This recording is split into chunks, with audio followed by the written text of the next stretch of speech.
ఉందని జనసేన అధినేత పవన్ కళ్యాణ్ ఇష్టం వచ్చినట్టు మాట్లాడొద్దని తెలంగాణ సాంఘిక సంక్షేమ శాఖ మంత్రి అడ్లూరి లక్ష్మణ్ కుమార్ హితవు పలికారు. ప్రభుత్వ నిబంధనల ప్రకారం పవన్ సభ నిర్వహణకు అధికారులు అనుమతి ఇస్తారని తెలిపారు. పవన్ కళ్యాణ్ ను హీరోగా అందరూ అభిమానిస్తారని మంత్రి అన్నారు. తెలంగాణ ఆంధ్ర ప్రజలు అన్నదమ్ములుగా కలిసి ఉంటున్నారని మంత్రి అన్నారు. వచ్చే ఎన్నికల్లో జనసేన పార్టీ పోటీ చేసినా తమకు ఎలాంటి ఇబ్బంది ఉండదన్నారు. సీఎం రేవంత్ రెడ్డి నాయకత్వంలో 2028లో రెండోసారి రాష్ట్రంలో కాంగ్రెస్ పార్టీ అధికారంలోకి వస్తుందని మంత్రి అడ్లూరి ధీమా వ్యక్తం చేశారు. ఆయన నోటికి ఏ విధంగా ఆ విధంగా మాట్లాడే సరైన పద్ధతి కాదు. జాగిరి గీగిరి అని మాట్లాడు కరెక్ట్ కాదు. ఇలా తెలంగాణ ప్రజలు ఆంధ్ర ప్రజలకు చాలా గౌరవిస్తారు.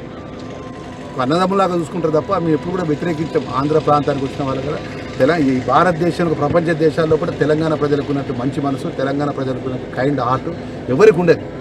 ఇలాంటి పరిస్థితుల్లో బట్ట రాజకీయంగానే మీటింగ్ పెట్టుకోనియండి. ఇలా అనుమతి అనుమతికి నిబంధనలకు అనుగుణంగా దరఖాస్తు పెట్టుకొని మీటింగ్ చేసుకోమనండి.